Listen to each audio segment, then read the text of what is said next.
우리 하나님 말씀, 우리 아버지 하나님 말씀입니다. 우리 하나님 말씀은 사도행전 22장 30절에서 23장 11절까지 되겠습니다. 같이 읽겠습니다. 사도행전 22장 30절에서 23장 11절입니다. 이튿날 천부장은 무슨 일로 유대 사람이 바울을 고소하는지 그 진상을 알아보려고 하였다. 그래서 그는 바울의 결박을 풀어주고 명령을 내려서 대제사장들과 온 의회를 모이게 하였다. 그리고 그는 바울을 데리고 내려가서 그들 앞에 세웠다. 바울이 의회원들을 주목하여 하고 말하였다. 동포 여러분, 나는 이날까지 하나님 앞에서 오직 바른 양심을 가지고 살아왔습니다. 이 말을 듣고 대제사장 아나니아가 곁에 서 있는 사람들에게 바울의 입을 치라고 명령하였다. 그러자 바울이 그에게 말하였다. 회칠한 벽이여, 하나님께서 당신을 치실 것이요, 당신이 율법대로 나를 재판한다고 거기에 앉아 있으면서도 도리어 율법을 거슬러서 나를 치라고 명령하시오? 곁에 서 있는 사람들이 말하였다. 그대가 하나님의 대제사장을 모욕하오. 바울이 말하였다. 동포 여러분, 나는 그가 대제사장인 줄 몰랐소. 성경에 기록하기를 너희 백성의 지도자를 욕하지 말아라 하고 하였소.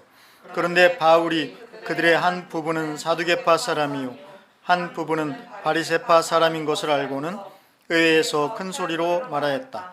동포 여러분, 나는 바리새파 사람이요 바리새파 사람의 아들입니다. 나는 지금 죽은 사람들의 부활할 것이라는 소망 때문에 재판을 받고 있습니다. 바울이 이렇게 말하니 바리새파 사람과 사두개파 사람 사이에 다툼이 생겨서 회중이 나뉘었다. 사두개파 사람은 부활도 천사도 영도 없다고 하는데 바리새파 사람은 그것을 다 인정하기 때문이다. 그래서 큰 소동이 일어났다. 바리새파 사람 편에서 율법학자 몇 사람이 일어나서 바울 편을 들어서 말하였다. 우리는 이 사람에게서 조금도 잘못을 찾을 수 없습니다. 만일 영이나 천사가 그에게 말하여 주었으면 어찌하겠습니까? 싸움이 커지니 천부장은 바울이 그들에게 찢길까 염려하여 군인더러 내려가서 바울을 그들 가운데서 빼내어 병영 안으로 데려가라고 명령하였다. 그날 밤에 주님께서 바울의 곁에 서서 말씀하셨다. 용기를 내어라. 내가 예루살렘에서 나의 일을 증언한 것과 같이 로마에서도 증언하여야 한다. 아멘. 네, 오늘은 사도행전 22장 끝절이죠. 30절에서 23장 11절까지의 말씀을 가지고 용기를 내어라, 네, 그런 제목으로 우리 하나님 말씀을 나누려고 합니다. 힘내라, 이런 말 우리가 많이 해주죠. 힘든 분들 뵐 때 힘내세요. 네. 그러면 힘이 납니까? 네. 조금은 도움이 되죠. 전혀 도움이 안 되는 건 아니지만 힘내라. 근데 저는 그런 말은 좀 듣기가 민망합니다. 수고하세요. 이게 지금 위로를 하는 말인지 고생을 하라는 말인지, 네, 그거 잘 모르겠어요. 그래서 되도록이면 여러분, 다른 분은 몰라도 저한테는 인사할 때 수고하세요 이런 인사보다는 그냥 힘내세요, 이게 더 나을 것 같기도 하고 그렇습니다. 자, 근데 어떤 사람은 그냥 고생하세요 이런 인사도 해요. 제발 그러지 말아주세요. 오늘 바울에게 우리 주님께서 때마침 나타나셔서 용기를 내라 이렇게 말씀하고 계십니다. 이 용기라는 말을 찾아보면은 제일 먼저 나오는 뜻이 그것입니다. 뭔가를 담는 그릇이에요. 이게 국어사전에서 제일 먼저 나와요. 그게 용기입니다. 혹시 여러분도 그렇게 알고 계셨었나요? 두 번째로 바로 굳세고 기계가 있는 그런 기운, 이게 용기입니다. 다 두 번째죠. 그래서 오늘 주님께서 설마 우리에게 뭔가를 담는 그릇이 되라 그렇게 말씀하시는 건, 근데 이 말도 맞긴 맞네요. 그것도 또 그러고 보니까 네, 우리는 주님을 담은 질그릇, 이건 이제 너무 나가는 거예요. 네, 그러지 않겠습니다. 용기를 내라. 주님이 이루어 주셨습니다. 왜 주님께서 이렇게 바울에게, 언뜻 보면은 바울은 굉장히 용기가 백배한 사람 같아 보여요. 근데 왜 주님이 이렇게 위로를 해주시고 격려를 해주셔야 했는가, 오늘 좀 살펴보려고 하는 것입니다. 여러분도 용기가 필요하죠? 네. 두 번째 용기 말입니다. 용기가 우리도 필요한 그런 그런 사회고 그런 시대에 우리가 살고 있습니다. 자, 바울은 일단 어떤 상황에 지금 처해 있는지 지나온 이야기들을 다 하자면 사도행전 1장부터 22장까지 와야 되기 때문에 너무 깁니다. 간단히 얘기하면 지금 이 바울은 예수님을 간단하지가 않을 것 같네요. 예수님 만난 이야기가. 그런데 어쨌든 수많은 군중들이, 수만 명도 넘는 그런 사람들이 바울을 붙잡았죠. 네, 그래가지고 바울을 죽이려고 하는 그런 상황에서 로마의 그 천부장이 겨우 바울을 구출했습니다. 그리고 도대체 이게 왜 이런 일이 일어났나, 그게 이제 궁금했죠. 근데 이제 그런 과정에서 바울이 내가 로마 시민이라는 것을 밝히는 그런 대목이 있어서요. 그래서 천부장이 굉장히 쫄아버렸습니다.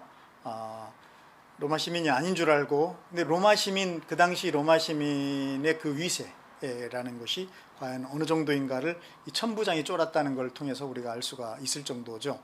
바울은, 천부장은 자기는 로마 시민권을 많은 돈을 들여서, 어떤 사람은 뇌물이다 이런 말도 하는데 뭐 그런지는 모르겠지만 어쨌든 많은 돈을 들여서 시민권을 샀다고 돼 있어요. 그런데 바울은 그런 사람 앞에서 뭐라고 합니까? 나는 나면서부터입니다, 이렇게 말을 하죠. 네. 그래서 착각할 수도 있습니다. 뭐 미국은 그러잖아요. 거기 가서 애를 낳으면 걔도 미국 시민권자 된다, 이런 게 있잖아요. 근데 로마는 그런 거는 아니에요. 그러니까 바울 집안이 뭔가 이 로마에 공헌을 뭐 했다든지 뭔가가 있어요. 굉장히 아주 그 유력한 어떤 집안이죠. 그래서 이제 시민권이 있는 집안인 거예요. 그래서 거기서 태어났으니까 당연히 바울도 시민권이 있는 그런 상황이었습니다. 그러니까 뭐 이 시민권은 뭐 돈으로 산 것과는 비교할 수 없는 그런 값어치가 있는 거겠죠. 네, 그런 상황이었어요. 그러다 보니까 이제 어때요? 이제 바울은 얼마나 많은 사람들이 자기를 이렇게 죽이려고 하지만 로마의 시민권으로서 공권력의 보호를 받는, 그죠? 그런 이제 상황이 돼버린 거예요. 그것도 천부장이 이제 알아서 보호를 해줄 수밖에 없는 상황이 된 겁니다. 자, 그런 상황에서도 아직 이 천부장은 이해가 안 가는 거예요. 도대체 왜 저렇게 많은 사람들이 이 한 사람을 죽이려고 저 난리를 하는 것일까? 대체 이유가 뭘까? 바울이 그 사람들 앞에서 이야기를 했어요. 두 가지를 얘기했습니다. 예수님을 어떻게 만났는지, 예수님 만난 이야기와 그 다음에 예수님과 함께 어떻게 살아가는지를 얘기하다가 이제 도중에 이 사람들이 말을 끊어버렸잖아요. 그러니까 이것 가지고는 천부장은 해결이 안 되는 것이겠죠. 네, 그래서 천부장이 생각하는 게 뭐냐면, 바울이 이제 로마 시민권을 가진 분이기 때문에 함부로 막 취조하고 이러기가 좀 부담되잖아요. 그래서 그랬던 건지 산헤드린이라는 공의회를 소집을 합니다. 소집 명령을 내려버려요. 이게 이제 유대인들의 아주 지도급들 71명의 말하자면 국회와 같은 그런 역할을 하는, 그래서 여기에는 의결권이라든가 그 다음에 그 재판권 같은 게 있어요. 물론 로마가 이제 허락을 해야만 이제 사용도 하고 하겠지만은, 근데 어쨌든 아주 그 지도자 그룹이잖아요. 그런 공의회를 이제 소집을 한 거예요. 그래서 이 사람들의 의견과 그 다음에 그들과 바울을 이렇게 대지를 하게 해서 뭔가 어떤 바울이 도대체 왜 이런 일들이 일어나는가에 대해서 이 사람이 알아내려고 한 거죠. 이렇게 해서 이제 산헤드린 공의회가 딱 소집이 된 겁니다. 자, 이 자리에서 지금 누가, 그러니까 의회가 소집되면 되게 이제 자 지금부터 의회를 시작, 뭐 이런 걸 누가 해야 됩니까? 바울이 합니까? 천부장이 합니까? 아니잖아요. 뭐 의장이 해야 되는 거 아니에요? 근데 오늘 여기 본문에는 의회가 소집되고 제일 먼저 말을 꺼내는 사람이 누굽니까? 바울로 돼 있어요. 물론 생략하고 막 그랬는지는 몰라도 어쨌든 이 사도행전의 누구죠? 누가는 뭔가 어떤 그 바울을 이렇게 자꾸 이렇게 드러내는 어떤 의도가 있는 것 같다는 생각이 들어요. 자, 그래서 바울이 이제 처음으로 입을 엽니다. 자, 이런 상황 속에서 금방 제가 얘기했던 이 공의의 상황 속에 이제 어떻게 보면은 이 의회의 결정에 의해서 바울의 운명이 또 어떻게 결정이 될 수 있는 그런 위기의 상황이죠. 급박한 상황. 어떻게 보면 살 얼음판을 걷는 그런 상황이라고도 할 수가 있겠습니다. 이제 겨울이 지나니까 여러분이 별로 실감을 못하는 것 같아요. 그런 상황이에요. 지금 이 상황은. 니네들 여러분들이 바울이 안 돼봐서 그래. 여러분들이 지금 그런 처지가 돼보세요 한번.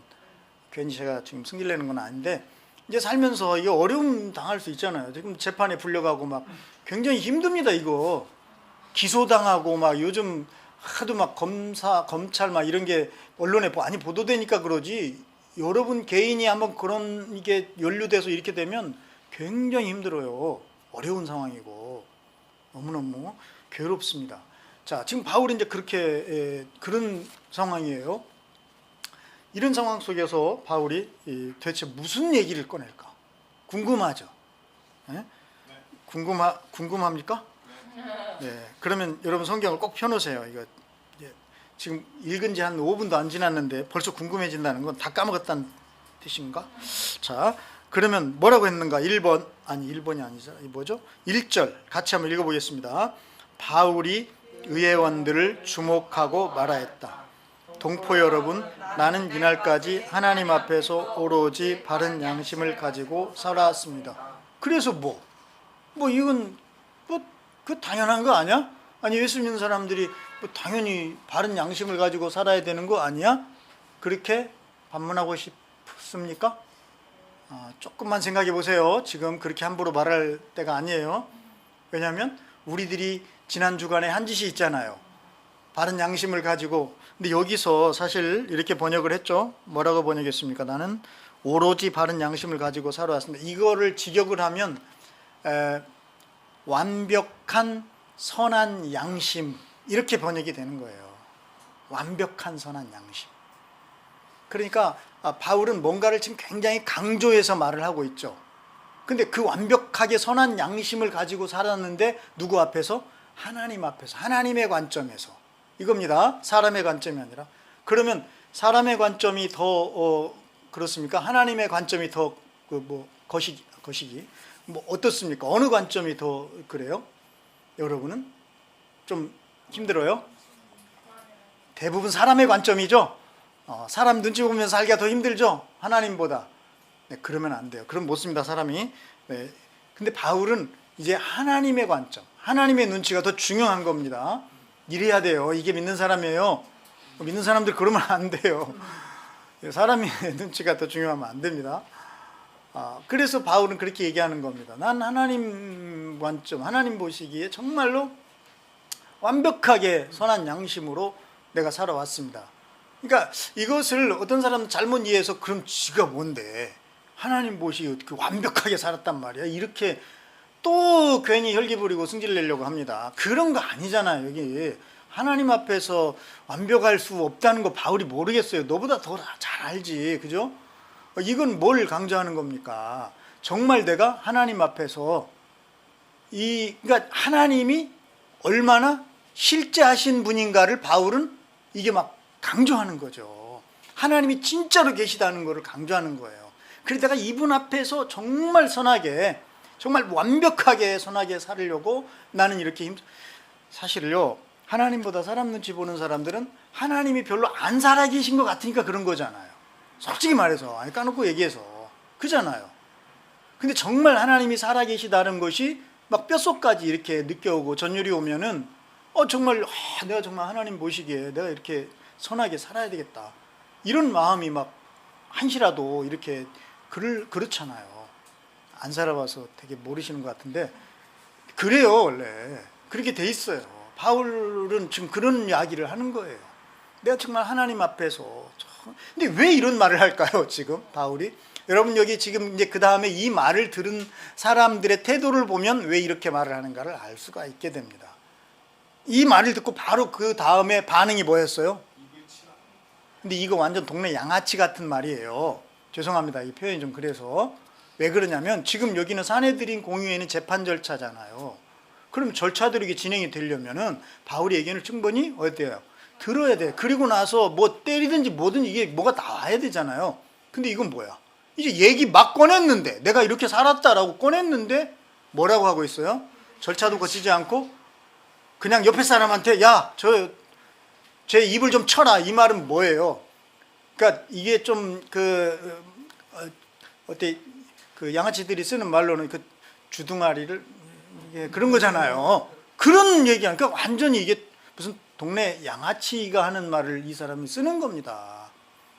자, 뭐 다른 말 한 거 없잖아요. 나 그냥 하나님 보시기에 나 정말 선하게 살려고 진짜 이렇게 내가 했다 이랬잖아요. 근데 왜? 그게 뭐가 문제인데? 문제는 바울에게 있는 것이 아니라 누구에게 있는 거예요? 누구에게 있는 겁니까 이건? 네, 자기 자신에게 있는 거죠. 뭔가 제 발이 저린 거죠? 찔린 거예요. 맞습니다. 이건 역사적으로 이 사람이 아나니아라는 이 대제사장은 뭐 그 사람이 대제사장 가문이어서라기보다는 이 사람이 어떻게 대제사장이 됐냐면 헤롯 왕이 세운 사람이에요. 임명한 사람이에요. 임명직이야. 원래 대제사장 그러면 안 되잖아요.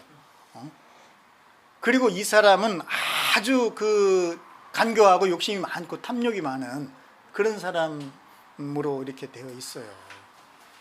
그러니까 여러분 되게 우리가 한 나라의 어떤 지도자급이 되려면 도대체 그 사람이 어떤 짓을 했으며 어떻게 살아왔는가 이게 속속들이 파헤쳐지잖아요. 요즘 이제 선거철이라 막 그런 일들이 많이 파헤쳐지잖아요. 그래서 평소에는 저 사람이 돈이 얼마나 있는지 집이 몇 채인지 몰랐어. 그냥 겉으로 보기에는 너무나 멋져 보였어. 근데 딱 까놓고 봤더니 이건 완전히 양파야. 막 하나 까면 또 나오고 또 나오고 막 집이 도대체 몇 개야? 뭐 비리가 몇 개야 도대체? 막 이렇게 되잖아요. 이게 왜 이렇게 됩니까? 그 사람이 지도자가 되려면은 그건 어쩔 수가 없는 거예요. 자기가 어떻게 살아왔는가를 이게 검증되는 거잖아요. 그러면 이 정도 사내들인에서 그것도 대제사장급이 되려면 이게 제가 볼 때는 백성들에게 평판이 다 돌았을 거야. 저 인간이 어떻게 살아왔으면 어땠는데. 근데 말을 못해. 왜? 권력이 있잖아. 괜히 말 잘못했다가 아파. 다쳐. 그러면 나만 아파. 그죠? 옛날이나 지금이나 힘없는 사람들은 아프잖아요. 괜히 혼자만 당하고 힘들잖아. 그러니까 말을 못하는 것 뿐이지. 그죠? 자, 그런데 바울 어때요? 바울. 말 못합니까 이 사람? 말 못할 뭐 그 이유가 없잖아. 말 못할 이유가. 그러니까 그냥 처음부터 이 공유회에서 첫 발언부터 그냥 세게 나가는 거죠. 자, 여기에서 처음 이 말도 참 중요합니다. 동포 여러분. 이게 사실 그 앞전에 그 수만 명의 군중들 앞에서는 부형들이요 이런 표현을 썼어요. 이건 굉장히 존경하는 그 존대어입니다. 근데 여기서 오히려 더 그런 표현을 해야 되잖아요. 근데 이 말은 동포 여러분이라고 번역했지만 이 원래는 형제들이요 그런 말이에요. 그러니까 이거는 뭐 이 의회인데 공유회인데 이 국가의 이스라엘의 공유회잖아요. 근데 그 앞에서 군중들에게 한 것보다 더 이렇게 낮춰서 지금 이렇게 말을 하고 있습니다. 근데 이건 제가 생각에 낮춘 게 아니야.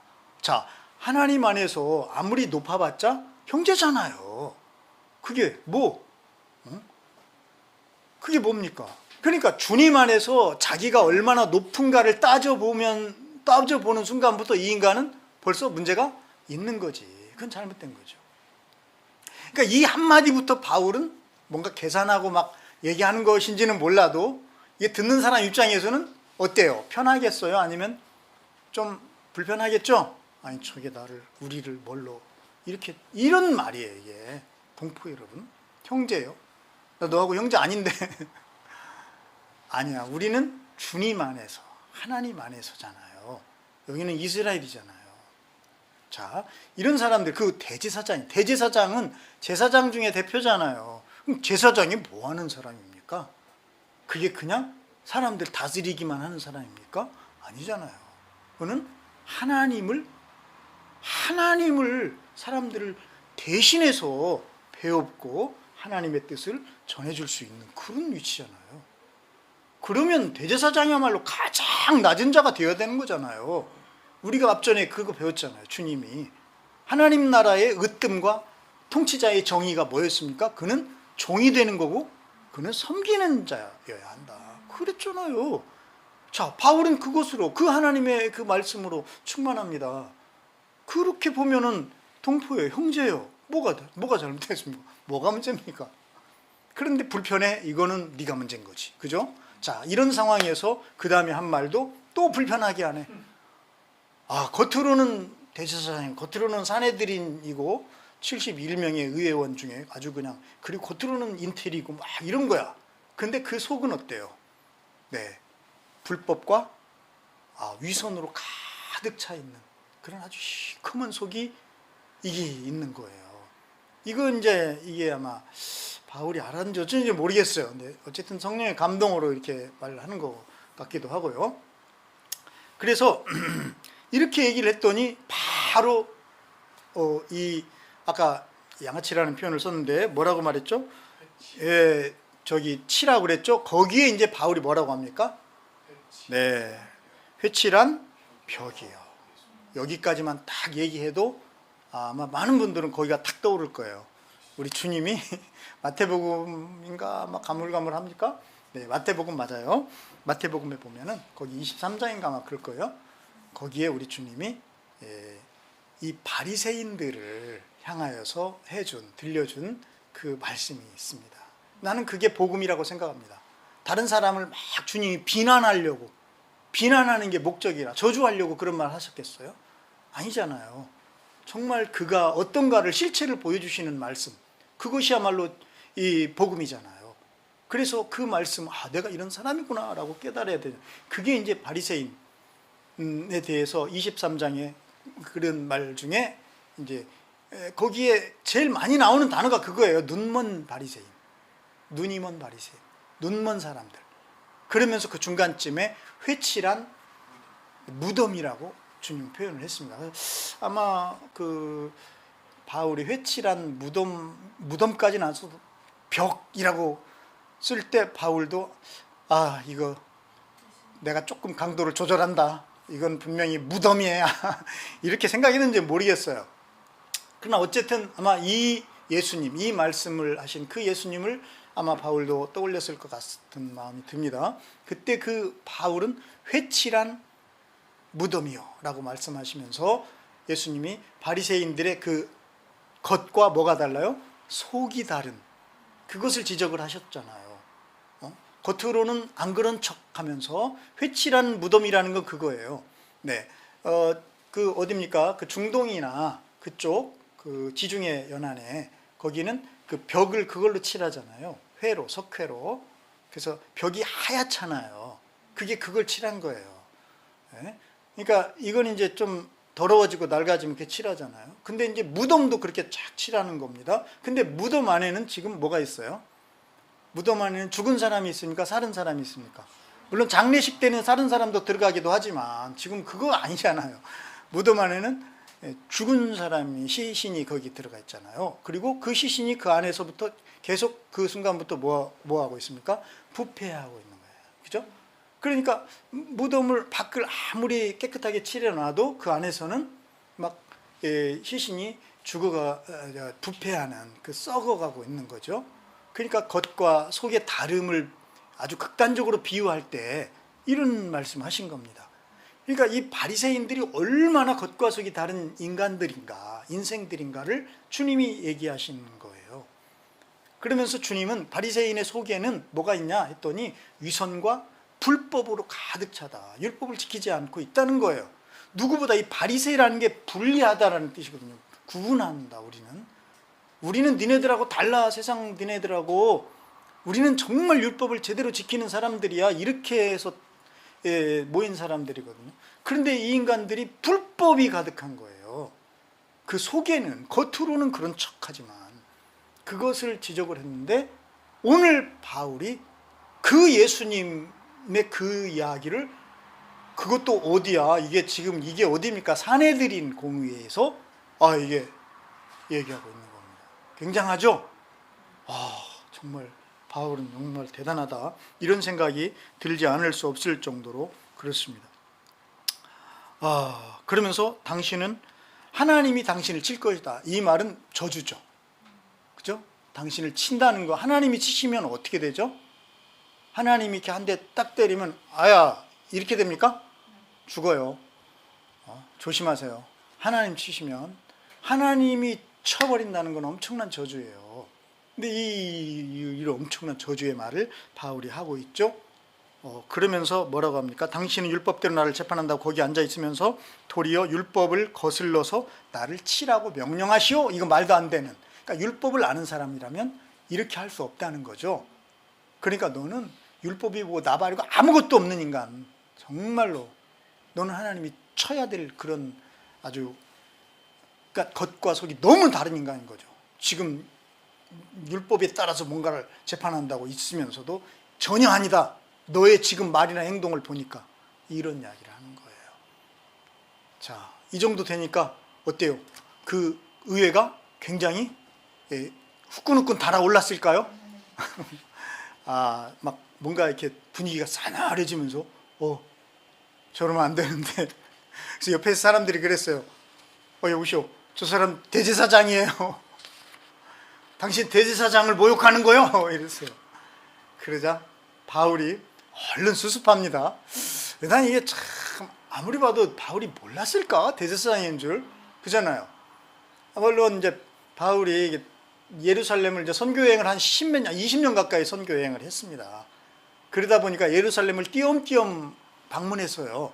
그래서 이제 대제사장이 도대체 누군지 잘 모를 수도 있을 것이다 라고 생각하는 것은 오산이라고 생각합니다, 저는. 그럴 리는 없을 것 같아요.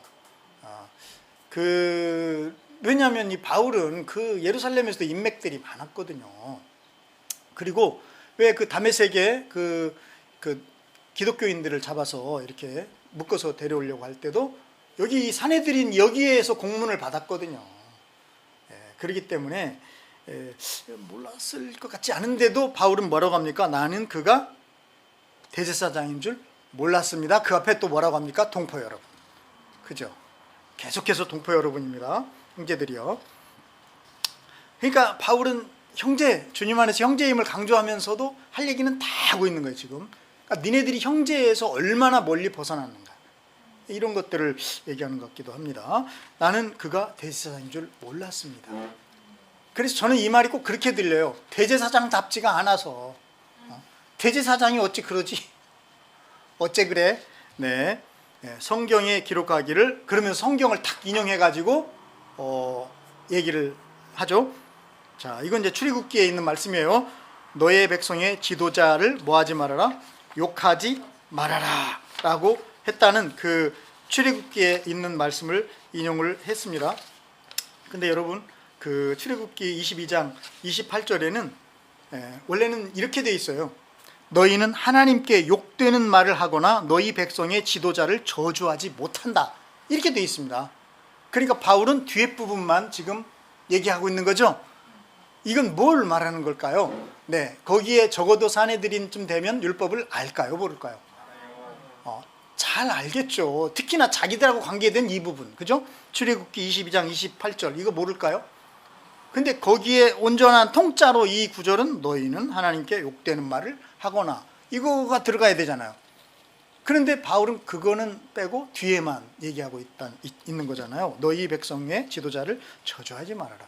그럼 이 말하면 당연히 앞에도 생각이 되겠죠. 그러니까 니네들이야말로 누구를 욕되게 한다? 하나님을 욕되게 하는 지도자들 아니냐. 이거 참 바울 대단합니다. 저는 아무리 생각해도, 물론 이런 것을 이렇게 기록한 참 이 기록자인 누가도 참 대단한 문학가이면서도 문장가이기도 하고 그렇다는 생각이 듭니다. 어쨌든 그렇게 해서 바울은 오히려 사과하는 것 같은데 이건 사과가 아닌 것 같기도 하고, 참 이게 이런 상황을 바울이 연출을 합니다. 이것은 다른 거 아니에요. 그러니까 이거 복잡하게 생각하니까 그런 거예요. 한 가지만 생각하면 됩니다. 바울은 주님의 말씀, 진리의 말씀으로 무엇을? 속마음을, 더러운 그 껌껌한 속마음을 지금 뭐하고 있는 거예요? 결국 비춰내는 겁니다. 비춰내는 거예요. 형제라고 하면서 형제답지 못한, 지도자라고 하면 지도자답지 못한 그런 마음들을, 겉과 속이 다른 그런 마음들을 바울은 지금 비춰내는 그런 모습을 여기서 우리가 읽을 수가 있습니다. 자, 그러면서 바울이 놀라운 걸 봅니다. 뭘 보죠? 이 공의회가 두 파로 갈라져 있는 것을 이게 보게 되죠. 바울이 이제 이런 걸 알았겠죠. 그래서 이 바울이 얼른 이게 재치인지 기지인지 모르겠어요. 근데 결과적으로 이것 때문에 한마디로 이게 여기 표현이 그겁니다. 제가 이게 심한 표현이 아니에요. 찢어 죽임을 당할 뻔했어요. 이걸 괜히 얘기해가지고 찢어 죽임을 당할 뻔했습니다. 그러면 뭐 바울이 무슨 재치나 기지를 발휘하는 것 같지는 않아요. 그러니까 뭐 어쩌자고 그랬는지 몰라도 어쨌든 바울이 자극을 합니다. 이 두 파벌을 자극을 해가지고 이들이 박터지기 그 자리에서 이 공의회에서 싸우는 장면을 연출하게 만들어 버리는 거예요. 자, 이게 뭘 보여주는 걸까요? 이게 공의회가 얼마나 썩어 빠졌는가를 보여주는 거 아닐까요? 여러분, 우리나라든 어느 나라든 이 의회가 있습니다. 그리고 의회는 이 파벌들이 다 당이 있어요. 당은 당리 당략에 의해서 움직이는 거 맞습니다. 그러나 국가가 위기 상황이 있다든가 정말 백성들을 위해야 되는 일에 있어서 당리 당략을 자기 당을 앞세운다? 이러면 자격이 없는 거잖아요. 그건 안 되잖아요. 그런 당은. 지금 이 사두개파, 바리새파, 무엇을 위한 사두개파고 바리새파야? 그러니까 이 사내들인 이 의회는 누구를 위한 거야? 무엇을 위한 거야? 이걸 지금 여기서 폭로하는 겁니다. 니네는 뭐 때문에 그렇게 갈라져서 그렇게 니네가 뭐가 옳다고 이러고 있는 건데. 응? 자, 사두개파는 현실주의자들이에요, 당시에. 그래서 이들은 부활을 인정하지 않아, 천사도 인정하지 않아, 영도 인정하지 않는데요, 여기 보면. 그런데 바리새파는 이걸 다 인정을 한대요. 그러니까 바울이 볼 때는, 아까 이제 하나님의 관점으로 바울이 볼 때는 이게 어때요? 굉장히 멋있어 보여요. 야, 정말 인생을 멋있게 산다. 가치 있게 산다. 이렇게 보입니까? 정말 웃기는 거잖아요. 이게. 아니, 지금 뭐 하자는 거야? 하나님 백성을 다스리라고 리더십의 자리에 주님 세워놨더니 이것들이 지네들이 무슨 판에 뭔 판에, 아니 이러면서 대가리 터지게 이게 싸움이 나고 말이지. 그래서 자기에게 조금이라도 이익이 되면 그쪽으로 속 쏠리고 이 짓을 하고 있는 모습, 이것을 지금 이 바울이 바라보면서 얼마나 하나님의 그 안타까운 마음, 그죠? 이게 들 수밖에 없잖아요. 그래서 아마 바울이 이거를 터뜨린 것이 아닌가, 이게 이런 생각이 듭니다. 그래서 바울이 아주 대놓고 그런 얘기를 하죠. 뭐라고 얘기 한번 읽어봅시다. 6절에 동포 여러분, 거기부터 큰 소리로 말했다. 시작. 동포 여러분, 나는 바리새파 사람이요 바리새파 사람의 아들입니다. 나는 지금 죽은 사람들이 부활하는 것이라는 소망 때문에 재판을 받고 있습니다. 네, 뭘 얘기했습니까? 네, 죽은 사람들, 그러니까 부활을 얘기한 거예요. 부활. 자, 이 부활, 우리에게는 너무나 당연하죠. 그죠? 우리는 부활의 증인들이에요. 바울은 부활의 증인입니다. 예수님 부활한 걸 우리는 증인하는 거예요. 그 너무나 당연한 얘기입니다. 그런데 이 말이 탁 던져지니까 엄청난 일이 막 거기서 일어나는 거예요. 그러면 문제가 있는 거잖아요.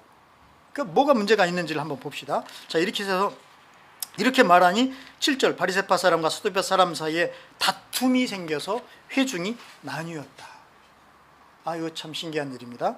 자, 그 다음에 이제 아까 제가 얘기한 거고요. 그래서 9절, 큰 소동이 일어났다. 바리새파 사람 편에서 율법학자 몇 사람이, 서기관들인데요, 이 사람들은 거의 율법의 종결자들입니다. 그래서 율법의 그 박사 중에 박사들이에요. 대단한 사람들이에요. 이 사람 율법에 대해서는 여기서 얘기하면 안 돼요, 감히. 그런 거를 조심해야 됩니다. 율법학자면 그 앞에서는 그 정도예요. 그러니까 이 사람은 또 서기관은 율법을 이렇게 필사하는 사람이기도 하지만 그냥 베껴 쓰는 게 아니에요. 율법을 알지 않으면 못해요. 그러니까 이런 사람 몇 사람이, 그것도 한 사람이 아니라 일어나서 딱 뭐라고 합니까? 그러니까 굉장히 중요한 말이죠. 이 말은 무게가 있는 말입니다. 우리는, 같이 시작, 우리는 이 사람에게서 조금도 잘못을, 만일 영이나 천사가 그의 말을, 나는 이걸 읽으면서 굉장히 이렇게 율법도 잘 알고 무게 있는 사람의 말치고는 뭔가 좀 어줍잖죠. 어줍잖다, 참 좋은 우리말입니다. 이게 뭐야? 이거면 이거, 저거면 저거, 좀 이래야지. 율법에 의하면 뭐 이런 게 나와야 되잖아요. 근데 그러지가 않아요. 이런 걸 먹물근성이라고도 합니다. 네, 자기 빠져나갈 어떤 것들을 이렇게 딱 마련해 놓고 그런 것 같기도 하고 한번 살펴봅시다, 뭐 이런 태도도 있잖아요. 웃겨요. 그러면서도 자기가 권위자인 거 딱 내세우고. 네. 그런데 이게 이제 결국 이 다툼에 뭐를 끼얹는 셈이 됐습니까? 기름을 끼얹어 버린 거예요. 그래가지고 막 양편에서 이 바울을 붙잡은 거야. 거의 이 사람을 얼마나 세게 붙잡아 찢어서. 그 천부장이 바울이 그들에게 찢길까 염려하여, 네, 군인도로 내려가 바울을 그들 가운데 빼내라고 한 겁니다. 이렇게 돼버린 거예요. 자, 그러니까 여러분, 사내들인 어때요? 이 공의에 믿을만 합니까? 여기다가 뭔가를 믿고 송사를 맡길만 한 됩니까? 하나님의 백성들의 다스림에 대해서 여기다 맡길만 합니까? 이게 그대로 다 드러난 거예요. 이들의 이 속모습이 어떠한가, 얼마나 위선적인 그런 집단인가가 이 바울의 이런 그 말에 의해서 다 드러나 버렸습니다. 이렇게 해서 겨우 바울이 다시 한번 또 이 공권력의 보호를 받아서, 참 이럴 때는 공권력이 또 필요하네요. 로마의 공권력의 보호를 받고 다시 구해졌어요. 그리고 이제 그날 밤이 됐습니다. 자, 이제 그리고 무슨 일이 일어나죠? 그날 밤. 어떤 사람들은 역시 인생의 밤이 올 때 그때 주님이 찾아오시는 거야, 막 이렇게도 또 괜히 해석하려고 하시는데 너무 그렇게 나가지 마세요. 그냥 여기 그날 밤이에요. 그날 밤. 인생의 밤 아니야. 네, 그날 밤. 네, 그날 밤 주님께서 바울 곁에 서서 말씀하셨다. 물론 이제 이런 경우도 있습니다. 인생의 밤에 주님이 많이 찾아오시는 것처럼 보이기도 해요. 왜 그럴까요? 왜? 그거는 구약의 그 야곱의 경우를 보면은 우리가 이해가 됩니다. 야곱이 평소에는 별로 주님과 교제가 없다가, 그죠? 그가 어떤 일을 겪죠? 자기 형, 쌍둥이 형이에요. 형이라고 부르기도 뭐한 쌍둥이 형이었어요. 근데 이 형이 살기가 등등해서 죽이려고 했습니다. 이유가 있었죠? 네, 죽을 짓을 했어요, 사실은. 네, 형 속이고 아버지 속이고 심지어는 하나님까지 속였습니다. 엄청난 거예요. 이런 짓을 한 이 야곱을 내가 저걸, 아버지만 돌아가시면 내가 죽여버리겠다, 이렇게 지금 칼을 갈고 있었죠. 그거를 알아채고 이제 이 바울이란다. 야곱을 피신시킵니다. 그 어머니가 계략을 짜가지고. 그래가지고 이제 야곱이 어떻습니까? 막 급히 이제, 그때 야곱의 나이가 몇 살인지 혹시 아세요? 40살이에요. 그러니까 사실 중년에 접어든 나이에 참 풍찬노숙 하면서 갈 길을 모르고 어디를 가야 된다는 거 굉장히 불안하겠죠. 그죠? 그래서 그러다가 밤이 되어서 광야에 들어 누웠어요. 아유 피곤하다. 평소에 그렇게 걸어보지 않았을 것 같아요, 야곱은. 그래 이제 피곤해서 들어 누우고 돌베개를 하고 딱 들어오는데 이게 하늘을 바라보니까 별이 많아. 그런 건 이제 성경에는 없습니다. 근데 그랬을 것 같아요. 그래서 잠인지 꿈인지 샘신지는 모르겠어요. 근데 사다리가 나타나는데 하늘과 땅을 연결하는 사다리야. 뭔 저런 사다리가 다 있지? 그랬는데 거기에 천사처럼 보이는 사람들이 오르락내리락 하는 거예요.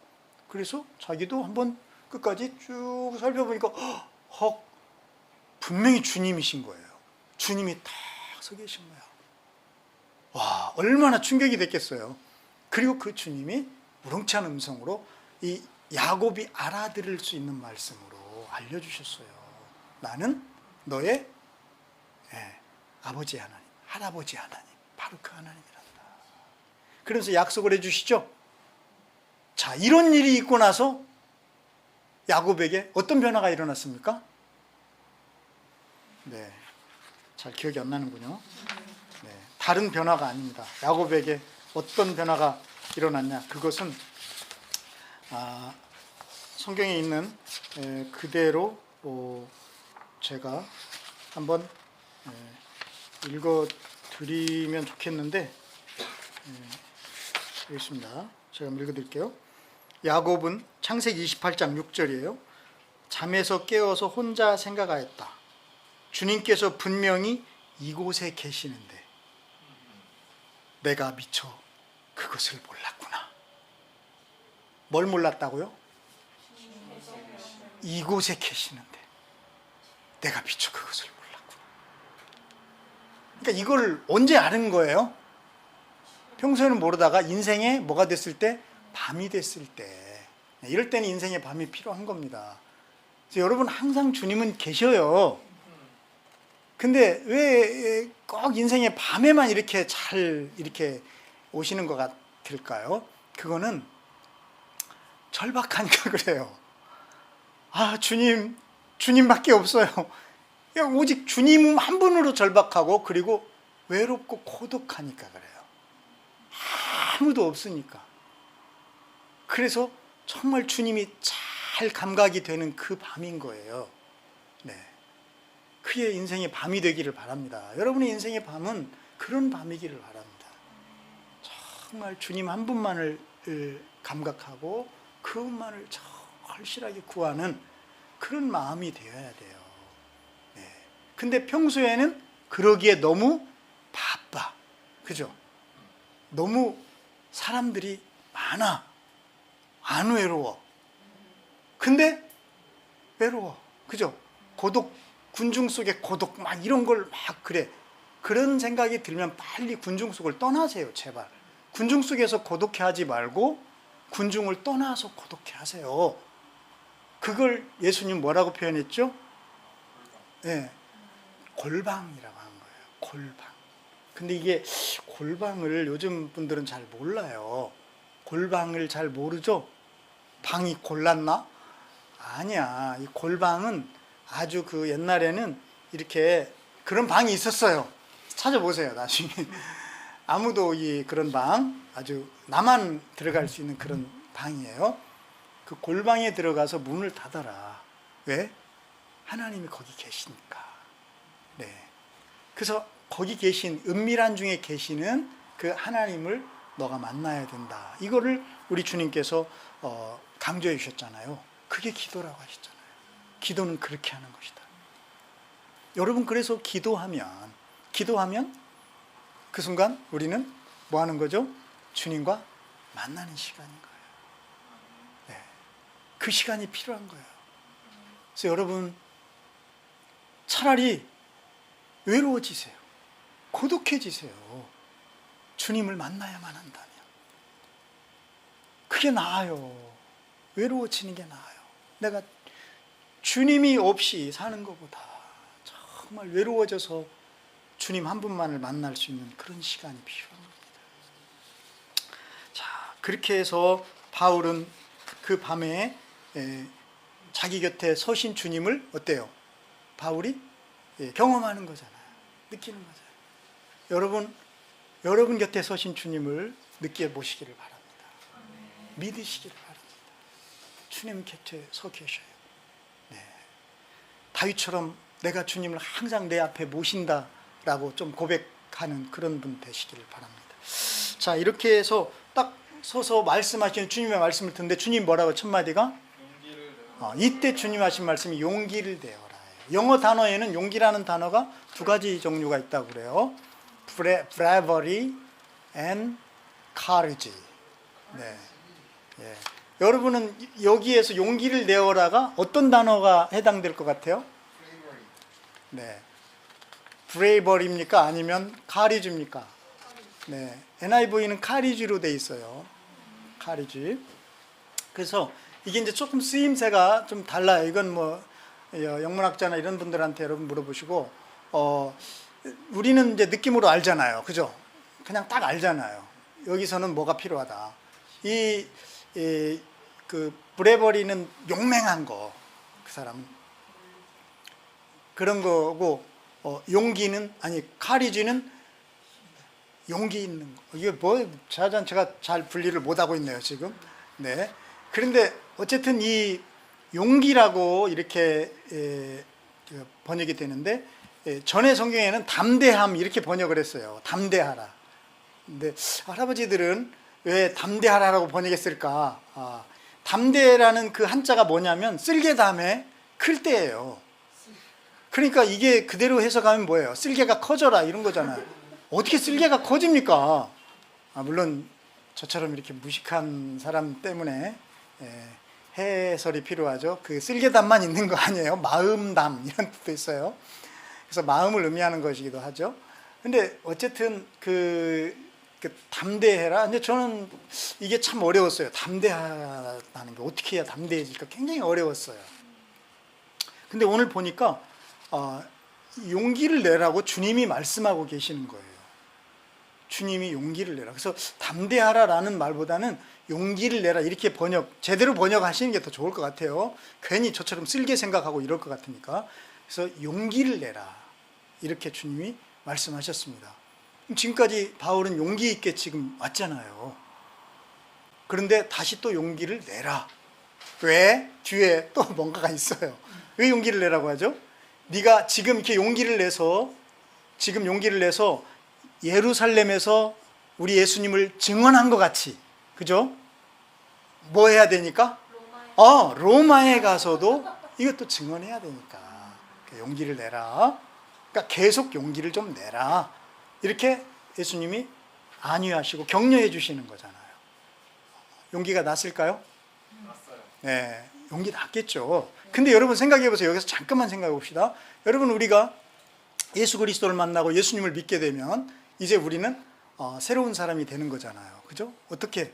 정말 나다운 사람으로 창조되는 거잖아요. 새롭게. 자, 그래서 나다운 삶의 핵심은 뭐였냐면 증언하는 삶이었다고 그랬어요. 증언자. 그죠? 그게 이제 성령 충만함이고 증언하는 자로 사는 거예요. 근데 이 증언하는 자에게는 반드시 뭐가 필요했습니까? 용기가 필요했습니다. 그래서 우리 주님께서는 증언자의 삶 자체가 용기 있는 삶인 거예요. 우리는 용기 있는 자로 새롭게 태어났던 겁니다. 그러니까 나의 일을 증언하라고 그랬잖아요. 주님이. 그러니까 용기를 내는 이유가 나의 일을 증언하는 거예요. 그러니까 증언하는 그 사람은 곧 용기 있는 사람이었던 것입니다. 그러니까 이게 용기예요. 정말 예수님이 계신 것을, 예수님이 예수님이신 것을, 예수님이 정말 구원자인 것을, 예수님이 실제 살아계신 바로 그분인 것을 증언하는 그 삶, 그 나다운 삶이 바로 용기 있는 삶이었던 겁니다. 바울은 그냥 용기 있는, 그냥 자기의 삶을 산 거예요. 구원의 삶을 산 겁니다. 새롭게 변화된 삶을 산 거예요. 예수님을 증언하는 그 삶을 산 겁니다. 그것을 주님은 용기 있는 삶이라고 하시는 거예요. 네. 그래서 여러분, 우리는 다 사실은 용기가 있는 사람들이었습니다. 주님이 우리를 새롭게 지으셨기 때문에, 우리는 예수님을 증언하는 삶을 살게끔 되어 있기 때문에, 그죠? 그러므로 여러분, 용기를 내십시오.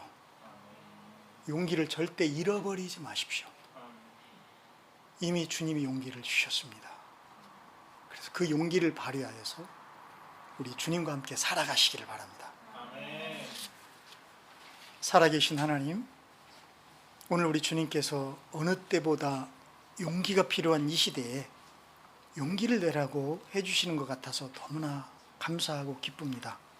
그런데 따져보니 주님이 우리를 구원하시고 우리를 새롭게 빚어주실 때 이미 우리는 용기 있는 증언자의 삶을 살도록 지으셨음을 깨닫게 되었습니다.